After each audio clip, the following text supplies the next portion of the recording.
네, 25살 귀순병사 오청성의 영화 같은 탈주의 순간이 공개된 지 만 하루가 지났습니다.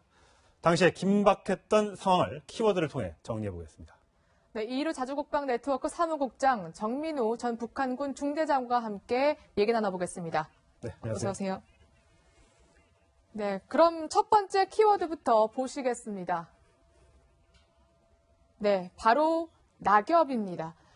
어제 정말로 급박한 상황이었고요. 사실 거의 근접해 있었기 때문에 거의 총알을 바로 맞을 뻔했습니다. 그런데도 맞지 않았던 이유, 바로 낙엽이 살렸다 이런 얘기가 나오거든요. 네, 맞습니다. 기순자가 차에서 내려서 하차해서 네. 이제 막 뛰어가던 사이에 곧바로 이제 그 판문각과 인근 초소에 있던 병력들이 나와서 사격 준비 태세를 갖췄는데요. 네. 뭐 CCTV 화면을 보시면 아시겠지만 전부 다 네. 긴박하게 뛰어왔던 상황이고 예. 또 소총을 들고 있었던 병사 같은 네, 지금 경우에는 저 뛰어가고 있고요. 네. 한 명이 지금 누워서 네. 엎드려 쐈어요. 저 병사 같은 낙엽 경우에는 거죠? 저 방탄복에 그 벨트를 채우지도 못할 만큼 다급하게 나왔습니다. 예. 그러다 보니까 몸에 있는 이것들이 약간 좀 무거운 것도 있었고 그렇죠. 낙엽이 미끄러운 것도 있었고 그래서 사격 자세를 취하기 전에 급작스럽게 이제 멈추면서 넘어졌던 것으로 보입니다. 예. 그래서 아마 40발 사격했던 것 중에 거의 대부분이 조준을 잘못해서 빗나간 것으로 그렇게 보입니다. 예. 어쨌든 4명이 쐈었고요. 지금 화면에 보이는 게 4명이지만 그 위쪽에 이제 탑 이런 데에서도 사격이 이루어졌다면 뭐 40발 정도라고 하니까요. 그게 다행히 치명상을 입히지 않았기 때문에 이제 목숨을 살릴 수 있었는데 오히려 또 어떤 사람은 분석을 하기로는 바로 뒤에 사실 바로 등 뒤에서 지금 쐈지 않습니까? 그걸 맞추지 못했다 하더라도 이렇게 치명상을 피할 수 있었던 것은 오히려 가까워서 몸에 총알이 박히지 않고 통과해서 관통상을 입었기 때문에 오히려 목숨을 건질 수 있었다라고 얘기하는데 그것도 가능성이 있습니다. 네, 그게 가장 맞는 이야기입니다. 왜냐하면 쉽게 생각해서 우리가 팽이를 생각을 했을 때 예. 팽이를 3개 돌리면은 처음에 돌렸을 때는 처음에 돌렸던 그 원, 예. 그 점을 중심으로 해가지고 빠르게 도는데 그렇죠. 에너지를 점점점 잃어갈수록 크게 돌지 않습니까? 예. 총알도 마찬가지로 빙글빙글 돌면서 비행을 하는데 아. 거리가 멀어지면 멀어질수록 이게 이제 탄도가 불안정해진다고 예. 합니다. 조그만 총알이 처음에 가까운 뭐 10m, 20m 거리에서는 크게 돌지 않지만 먼 거리에서는 그 회전폭이 커지기 때문에 몸에 들어가면 더 네. 많은 네, 그렇습니다. 치명상을 입히는군요. 예, 그 몸에 들어가면은 뭐 방송에서 말씀드리기 좀 그렇지만은 예. 내장 장기를 휘젓고 돌아다니기 때문에 예. 네. 거리가 멀면 멀수록 물론 유효사거리 내에서 거리가 멀면 멀수록 더 더 위험하게 치명상을 입힐 수 있습니다. 그렇군요. 저 북한군이 들고 있던 소총도 사실상 뭐 들고 있으면 안 되는 소총이긴 했지만 굉장히 살상력이 극대화된 정말 무시무시한 무기였다고 얘기가 전해지고 있거든요. 네, 맞습니다. 이번에 영상을 네. 보시면은 소총 2명, 권총 2명이었는데 그렇죠. 네. 예. 그 영상에서 제일 우측에서 무릎사 자세로 사격을 했던 그 영상을 보시면은 예. 그 화염이 파바박하고 튑니다. 이것은 화염이. 예. 단발 사격이 아니라 자동 사격을 했다는 얘기인데 아. JSA 즉 화면에 나오고 있죠. 예. 네, 오른쪽에서 사격하는 커서, 예. 네, 인물 네, 같은 되게 경우에는 불빛이 튀네요, 네, 정말로. 불빛이 빠바박하고 튀는데 저게 네. 단발 사격으로 했을 경우에는 그 정전협조 위반이 아닌데 저기서 자동 화기를 가지고 자동으로 네. 사격을 했다는 것은 그 JSA 그 경비 구역 내에서는 네. 자동 화기 반입이 금지되어 있거든요. 네. 그 자체로 굉장히 좀 위협적이고 정전협정을 위반한 사건이다 볼 수 있습니다. 네. 네. 자, 우리 또 운전병 출신 중대장 또 여쭤볼게요. 자, 귀순병사의 긴급했던 탈출 상황에서 특이한 점이 있는데 낮 3시 11분이었습니다. 근데 이게 72시간 다리를 건너기 전에 그러니까 북한군 쪽에 있는 검문소를 통과하면서부터 차에 희한한 점이 발견되는 게 와이퍼가 원래는 그 헤드라이트가 원래는 안 켜져 있다가 통과하면서 헤드라이트가 저기 불이 들어옵니다. 지금 그렇죠. 보시면 화면에 보시면. 화면에 불이 들어오고요. 이 와이퍼도 움직입니다. 자, 네. 저거는 나를 구조해달라는 신호입니까? 아니면 다른 신호입니까? 네, 실수는 그런 행동을 할 수가 없는 것 같고요. 예. 네, 뭔가 신호를 보냈을 것 같아요. 한국에. 예. 네, 내가 지금 가고 있다라고, 네, 막 기순할 것이다라는 신호를 보내는 예. 거고, 북한에서 원래 항복할 때는 꼭 흰 턴이라도 들든가, 항복할 때는 천을 드는 거죠. 네, 흰기 아니면 수기, 흰 수기를 들든가 이런 의미인데, 또 흰기를 들면 다 안답니까? 예. 흰기를 안 들고 그냥 라이트로 네, 신호를 보낸 것 같아요. 혹시 그 운전병 할 때 보면 저 차가 거의 중앙선을 밟고 가운데로 달리고요. 네. 헤드라이트를 켜고 있단 말이죠. 이런 신호가 혹시 이 차 안에는 내가 아니라 뭐 높은 사람들을 태우고 가고 있다. 그리고 다 길을 비켜라. 이런 신호일 가능성도 그럴 가능성도 있죠. 그럴 가능성도 있어요. 네, 원래 초소 통과하고 할 때는 그 간부들, 어르신들 타면은 초소 서고 뭐 막 시끄러우니까 예. 그쵸. 미리 자주 다니는 데는 다 알고 있거든요. 차 예. 번호가 원래 다 규정이 돼 있어요. 그렇죠. 차 번호가 있죠. 네. 예. 그 보고선 저 우리 군단이 누구네라고 그냥 격리하고 무사 통과시킬 때도 많아요. 예. 네. 근데 그거를 알려주기 위해서 네, 뭐 그럴 수도 헤드라이트를 있죠. 켜거나 이렇게 할 가능성도 있다. 예. 물론 저 장면만 가지고는 우리가 정확히 알 수는 없습니다만 저렇게 빠르게 70km로 질주하다가 검문소를 통과해서는 헤드라이트를 켜고 와이퍼를 움직이면서 거의 시속 100km 가까운 속도로 남쪽으로 향해 오고 있다는 것. 저쪽 지리를 잘 알고 있지 않으면 하기 힘든. 왜냐면 아까 갈림길도 한 2번 나오거든요. 그걸 그대로 통과했다는 거 봐서는 굉장히 잘 알고 있는 천장 지리의 밝은 사람 운전병으로 알 수 있는 거죠. 네, 그렇습니다. 저 영상에 나오지 않은 부분도 있지만은 저기가 이제 갈림길이 생각보다 좀 많이 있습니다. 사각지대에도 두 갈래로 갈리는 갈림길이 좀 많은데 저 행동 자체는 이렇게 분석을 할 수 있을 것 같습니다. 일단 그 72시간 다리 그 바로 앞에 2층짜리 하얀색 건물이 있었습니다. 네, 여기에는 그렇죠. 북한군의 경비 병력이 있었을 것이고 그 경비 병력이 있는 그 건물을 통과하기 전까지는 정상적인 속도로 정상적으로 진입을 했습니다. 그런데 72시간 다리를 건너온 다음부터는 갑자기 와이퍼를 움직이기 시작했고 네. 헤드라이트를 켜기 시작했는데 이것은 전방 지역에 한국군의 CCTV가 있었다는 것을 운전병이 인지를 하고 있었을 가능성이 높습니다. 네. 즉 내가 이렇게 다급한 상황에서 가고 있으니까 준비를 해서 나를 좀 도와달라 이런 신호를 보내기 위해서 저런 행동을 했을 가능성이 있습니다. 네. 저 정도 차를 몰거나 혹은 접근할 수 있는 병사면 어느 정도 직급이나 어느 소속이라고 좀 보면 될까요? 지금 운전병을 해보셨으니까 차를 보면 좀 감이 오실 것 네, 같아가지고요. 차는 저기 지금 신비거든요. 네. 북한 군인들 말로 신비인데 저 정도 급이는 장군차는 아니고요. 예. 려단장급 대위 대령. 대사급의 대령급이죠. 네. 그런 급수 정도일 가능성이 높아요. 예. 그 신비면은 이게 상표 이름인가요? 신비가 뭐죠? 그러니까 북한 군인들이 차를 보고 구분하는 이름이죠. 네. 신비, 의아즈 뭐 이런 거. 그러니까 신비 자동차의 지프 차량으로 추정되고요. 네. 뭐 저게 이제 북한에서 직접 만들었는지 아니면 중국에서 수입해서 이름만 바꿨는지는 알 수 없지만 그거 잘 모르겠습니다. 예, 어쨌든 중국산 지금 지프 자동차로 알려져 있고요. 그러면 저 군인이 저렇게 검문소를 통과해서 이렇게 쭉 오는 장면을 봤을 때 저거는 누구 정도의 어떤 부대에 근무하는 사람으로 추정이 될까요? 저 멀리서 온 거 봐서는 저 끝에 개성이 있는 거죠? 이제 개성 경무대일 가능성이 좀 있고요. 예, 네. 개성 경무대는 어떤 부대입니까? 한국으로 말하면 헌병대예요. 헌병대인데 헌병대, 예. 판문점 대표부를 관리도 하고 단속 가능한 부대거든요. 경무일 가능성이 높고 네. 자주 드나들던 운전병 같아요. 판문점을 좀 자주 드나들 네, 때 간부같이 한번 와봤던 운전 너무 잘하는 번이라도. 분이. 근데 저 부대에 가려면 그래도 약간의 신분이 신분 좋아야 되죠. 네, 신분도 좋아야 좋고 되니까? 네. 운전병 100명 중에서 뭐 한 1, 2%. 그 정도밖에 안 1%요? 돼요. 그러니까 그렇죠. 1%만 갈 수 있는? 예, 그 정도밖에 안 될 정도로 운전사의 신분이 네. 출신 성분이 좋다는 얘기죠. 네, 출신도 좋고 아버지 어머니 백도 좀 있어야 백도 좀 있어야 네, 되네. 배경도 좀 있어야 예. 저런 부서에 갈 수 있다라고 하는데 저렇게 일각에서는 또 이 병사가 이제 그 이국종 교수에게 내가 현대차도 몰아봤다, 테라칸도 몰아보고 뭐 갤러퍼도 몰아봤다 얘기를 했는데 북한에서 우리 차를 모는 게 가능한가요, 근데? 근데 북한에 우리나라의 차량이 상당수가 넘어갔고요. 아 그래요? 뭐 갤러퍼나 테라칸뿐만 아니라 과거에 이제 대북 지원 사업할 때 뭐 이렇게 넘어갔던 각종 중장비 그리고 트럭들도 있습니다. 근데 아마 저 병사가 헷갈렸을 수도 있는 것이 네. 갤러퍼 같은 경우에는 좀 상표를 말씀드리기 좀 그렇지만 네. 일본에 있는 파 모모라는 차량이 있습니다. 예. 그 차량을 거의 카피한 것이기 때문에 아. 그 일제 차량은 많이 넘어가 있거든요. 네. 이런 차량을 몰고서 내가 한국에 있는 갤러퍼를 몰았다 이렇게 착각했을 가능성도 있습니다. 그렇죠. 또 상표를 다 떼고 이제 네, 북한에서 운행을 한다고 하니까 좀 헷갈렸을 가능성도 있을 것 같습니다.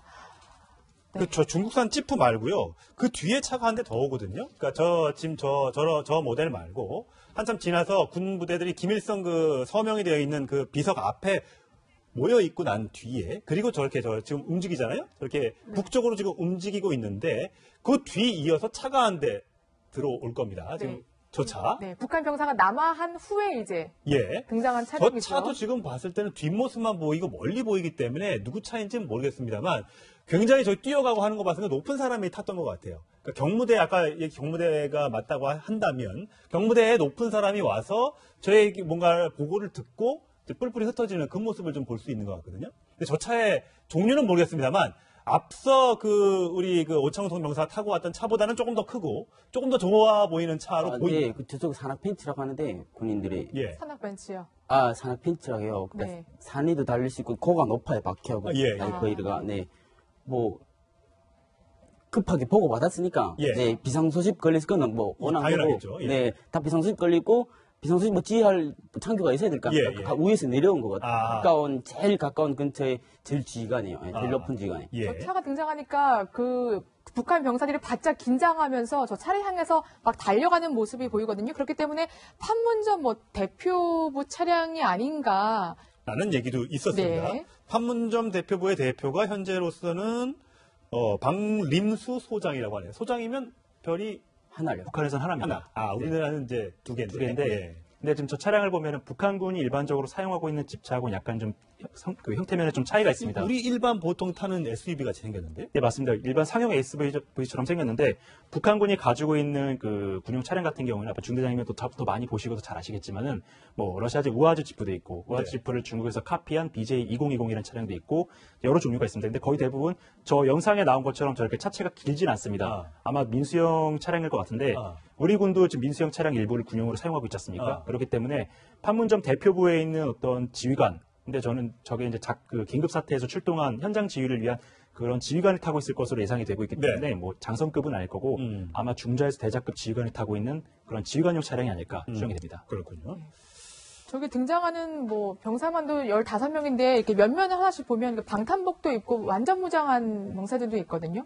그런 거는 흔하지는 않은 일이죠. 그러니까 정말 특수요원한테만 지급하는 건가요? 어떤 아니, 건가요? 근무 썼을 가능성이 높죠. 잠복 아, 근무라든가 그냥 그때 그때 근무가 당시 현 당시 네.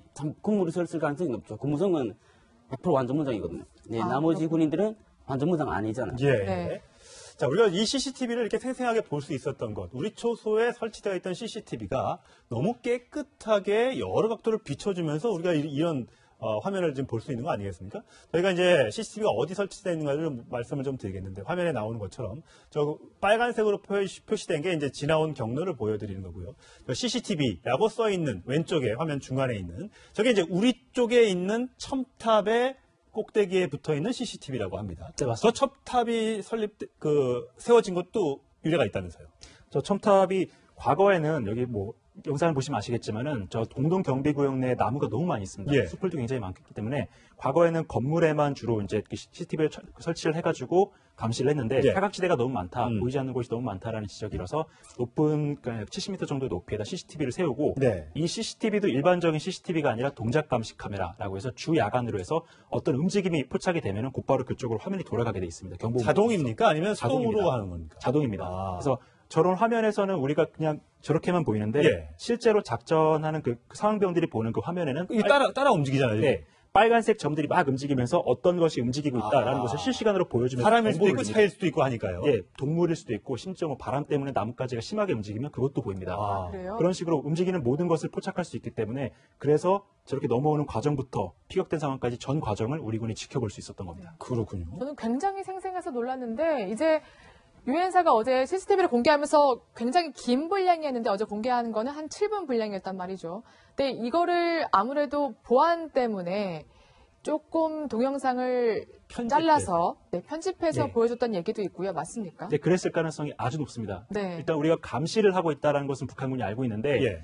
이 우리가 보고 있는 그 카메라의 사각지대가 어디다라고 그것을 알게 된다면은 차후 도발을 이용할 그러네. 가능성이 있습니다. 그렇죠. 그래서 모든 영상을 전부 다 보여주면은 한국군 그리고 유엔군의 감시 카메라가 어디 있기 때문에 어느 쪽으로 도발을 해야 되겠다 판단할 수 있기 때문에 그래서 영상을 일부러 편집한 것입니다. 예. 반대로 지금 북한도 우리 쪽에 CCTV를 설치하고 우리 쪽을 다 면밀히 보고 있겠죠. 이제 여러 대의 CCTV를 갖고 있고 예. 실제로 이제 영상을 보면 판문각 그 주변에도 굉장히 여러 개의 그 CCTV가 있는 것을 볼 수 있습니다. 예. 하여튼 저 첨탑이 원래는 없었는데 북한에서 감시 장비 설치를 위해서 60m의 철탑을 세우니까 2012년도에 우리가 그에 맞대응으로 10m 더 높게 쌓아서 70m짜리 첨탑을 확보하게 됐다는 얘기를 듣게 됐습니다. 네. 어쨌든 간에 저 보면 그 어디서부터가 DMZ고 뭐 이런 얘기를 하잖아요. 근데 보면 김일성 그 비석이 하나 나오지 않습니까? 네, 사적비. 예, 사적비라고 네. 하죠. 근데 보면 글자를 이렇게 길게 김자를 길게 썼단 말이죠. 이 글자도 유래가 있다면서요. 친필 휘호라고 알려져 있습니다. 네. 김일성이 실제로 거기에 가서 그 장병들을 격려하고 그 격려한 그 자리에다가 그것을 기념하기 위해서 저 사적비를 세웠다는 이야기가 있습니다. 예. 숫자를 보면 네. 네. 저 친필기라고 하거든요. 예. 친필 저거는 김일성이 1994년 7월 7일 7월 8일 날 팔이 죽었죠. 서건데 예. 7월 7일 날에 그 남북 통일 위한 서류에 사인 글이거든요. 예, 사인을 그대로 이제. 그쵸. 네. 예. 아, 그러니까 저게, 김일성이 죽기, 사망하기 하루 전인 네. 1994년 7월 7일 날 네. 통일 관련된 서류에 마지막으로 서명했던 그쵸, 걸 가져다가 네. 그걸 크게 만들어서 따라 쓰긴 동안해요. 네. 처음에는. 네. 그 비석으로 만들었다. 네. 지금 보면 JSA가 지금 비치고 있는 부분, 저 김일성 그 비석, 표지석 쪽으로는 우리가 카메라 보이지만 저 위쪽, 그 북한군들이 이동하고 있는 저쪽으로는 저희가 카메라가 따라가지 않거든요. 저게 따라가지 못하는 게 아니라 않고 있다. 왜냐면 저기 위에까지 비치면 우리가 저까지 다 보고 있구나. 라는 거를 또 북한 쪽에 또 신호를 줄 수 있기 때문에 저기만 딱 보여준 게 아닌가 또 싶기도 합니다. 앞뒤로 영상을 보면은 그 위쪽까지 촬영을 했을 가능성은 있습니다. 예. 근데 방금 말씀하셨던 것처럼 잘라냈을 가능성이 있습니다. 그럼 반대로 저 시간대가 거의 한 3시 후반대였, 17분대였거든요. 이미 그 북한군 병사가 우리 남한에 넘어올 때였어요. 그럼 분명히 북한군도 CCTV로 그 북한 병사가 어디쯤 가 있는지 알 수 있었을 텐데 저렇게 직결만 해 있는 거는 왜 그런 건가요? 일단은 아까 말씀드렸던 72시간 다리 앞에 하얀색 그 초소가 있지 않습니까? 예. 초소를 넘어온 직후부터 북한군은 이것이 탈주 상황이다라는 걸 인지를 했을 겁니다. 그전엔 몰랐고. 네, 그전엔 모르고 있다가 탈주 상황이라고 이제 인지가 되고 상황 전파가 된 다음에 곧바로 이제 기동 타격대가 소집이 돼서 네. 저기서 집결을 해가지고 전투 상황에 대비한 저 복장들을 보면 전부 다 단독 군장 상태의 자동 보총을 들고 있지 않습니까? 예. 그래서 만약에 탈주자를 아직 잡지 못했으면은 저 인원들이 곧바로 저 경계선을 넘어와서 그 공동경비구역 내에서 수색 작전을 했을 가능성이 있는데 일단은 그 사격을 했던 인원 중에 한 명이 MDL을 넘어와서 그 탈주자를 한번 보지 않았습니까? 그쵸. 보고 죽었는지 살았는지 확인을 하고 죽었다라고 판단을 해서 집결했다 바로 돌아간 것으로 보입니다. 그러니까 넘어온 게 실수로 넘어온 것도 있지만 죽었는지 살았는지 확인 차원에서 넘어왔을 가능성도 있다고 보시는 거죠? 지금 저 네, 병사가. 그랬을 가능성이 아주 네. 높습니다. 왜냐하면 저게 창문이 4개가 있는데 그렇죠. 두 번째 창문 넘어가면 거기서부터는 남측 지역입니다. 창문으로 구별하는군요. 네, 두 개는 북한 거, 두 개는 남한 거. 네, 그렇습니다. 넘어가면 안 되는데 저기에서 넘어갈 수밖에 없었던 상황이 예. 일단은 사격을 했고 쓰러지는 걸 봤군요. 쓰러지는 걸 봤는데 죽었는지 안 죽었는지 확인을 해야 되기 때문에 근처까지 갔다가 저 뒤에서 아마 지휘관이 야, 너 넘어갔다 돌아와라 소리는 라고 지시해서 들리지 않지만 아마 그랬을 것이다. 아차해서 돌아갔을 가능성이 높습니다. 그렇군요. 저는 또 신기했던 게 저기서 이제 극적으로 탈출해서 지금 북한 병사가 넘어오지 않았습니까? 근데 총을 맞은 상태였단 말이죠. 근데 뛰는 거를 한번 보면 어느 정도로 뛰었냐면 잠깐 화면 좀 보여주시죠. 굉장히 큰 발걸음으로 계속해서 성큼성큼 뛰거든요. 근데 총을 맞았는데 저렇게 뛰는 게 가능한가라는 생각이 들더라고요. 저 상태에서는 아직 총에 피격되지 않았을 가능성이 있고요. 만약에 오히려요? 갔는데요. 지금 사격을 할 때 네. 생각을 해보셔야 될 것이 초소에 있던 병사들은 자동 보총, 그러니까 이렇게 크게 들고 있는 쪽을 들고 있었고 나머지 저기 경비 병력들은 거의 대부분 권총을 들고 있었습니다. 근데 그렇죠. 권총이라는 것은 사정거리가 굉장히 짧고요. 네. 유효사거리가 50m라고는 하지만 실제로 10m, 20m에서 이동하는 표적을 맞추는 게 굉장히 어렵습니다. 그래서 40발을 사격을 했는데 뭐 35발, 36발 어디 갔냐 이런 이야기들이 있지 않습니까? 네. 분명 움직이면서 그 사격하는 사람도 움직이고 있고 도주하는 사람도 뛰고 있는 상황이었기 때문에 아마 빗나갔을 가능성이 높습니다. 그래서 아마 못 맞췄을 가능성이 있고 맞았더라도 치명적인 부분이 아닐 가능성이 높기 때문에 예. 그래서 못 맞춘 겁니다. 예, 지금 보면 화면에 양말 이제 나올 텐데 그 북한 병사가 양말을 신고 있잖아요. 근데 보통 운전병은 양말을 신습니까? 보통 일반 아니요. 병사들은 발사계라는 걸 한다고. 아니, 군사 규정에 양말을 신으면 절대로 안 돼 있고요. 왜 그렇습니까? 병사들은 양말 신으면 안 돼요. 왜요? 전투 행동에 많이 지장 가잖아요. 그러니까 뛰어진다든가 어디 몰린다든가 하면은 걸음이도 불편하고 운동에 불편하게 병사는 일단 규정이 양말 신지 못하게 돼 있어요. 아하. 그런데 양말을 신는 걸 봐서는 많이 규정 생활에서 벗어난 군인 어느 간부 운둔수인 가능성이 진짜 높거든요. 예. 네, 그리고 뭐 흰 양말이가 군대에 흰 양말이 없어요. 근데 없어요? 메타니까 그런가요? 네, 그러니까 그 요새 귀한 거라서 그런가? 아니 젊은 애들 추세에 있잖아요. 네. 유행. 유행하는 게 흰 양말이거든요. 예. 그러니까 아무래도 25살의 젊은 병사다 보니까 네네. 양말을 조금 좀 패션 있는 걸 좀 신었다. 근데 사실 지금 얼마나 급하게 뛰었으면 저 군화가 벗겨진 게 이미 저 뛰기 시작할 때 이미 벗겨졌거든요. 이미 맨발로 뛰고 있는 거예요. 그만큼 근데 군화를 신으면 이게 잘 안 벗겨질 텐데 양말을 신어서 그랬을까요? 아니면 이미 좀 많이 헐거워진 상태였을까요? 저 화면만 보더라도 얼마나 저 상황이 긴박했는지를 확인할 수가 있습니다. 그쵸.